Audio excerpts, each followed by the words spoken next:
తెలంగాణలో మాత్రం ఎవరితోనూ పొత్తు పెట్టుకోమని చెప్పి ఇప్పుడు తెలంగాణ బీజేపీ అధ్యక్షులు రామచంద్రరావు అయితే చెప్తున్నారు ప్రెస్ మీట్లో. అంటే జీహెచ్ఎంసీ ఎన్నికల్లో మేము ఎవరితోటి పొత్తు పెట్టుకోము. మరి జనసేన ఇక్కడ పోటీ చేస్తుంది కదా అంటే జనసేన చేస్తే చేసుకోవచ్చు, మేము కలవమంటున్నారు. మరి అక్కడ ఎన్డీఏలో భాగస్వామిగా ఉందంటే అది జాతీయ అంశం, మాకు సంబంధం లేదు. అంటే జాతీయ అంశం కాబట్టి అది వాళ్ళకి సంబంధించినటువంటిది. ఈ రాష్ట్రం వరకు నేను చెప్పింది ఏంటంటే ఇక్కడైతే మేము ఎవరితోనూ పొత్తు పెట్టుకోమని రామచంద్రరావు గారు చెప్తున్నారు.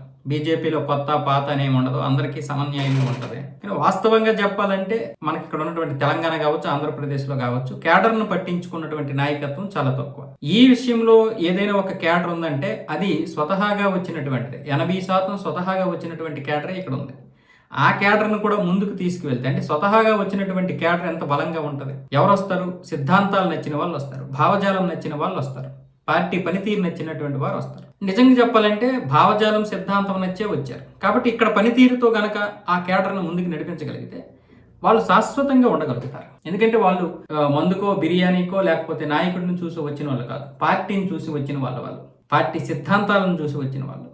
కాబట్టి వాళ్ళని కాపాడుకోవాల్సినటువంటి బాధ్యత ఈ రెండు తెలుగు రాష్ట్ర నాయకుల మీద ఉంది. కానీ ఆంధ్రప్రదేశ్ నాయకులు ఇంకా దారుణం. వాళ్ళు ఎవరో కూడా మాకు తెలియదు. కేడర్ని అసలు పట్టించుకోరు.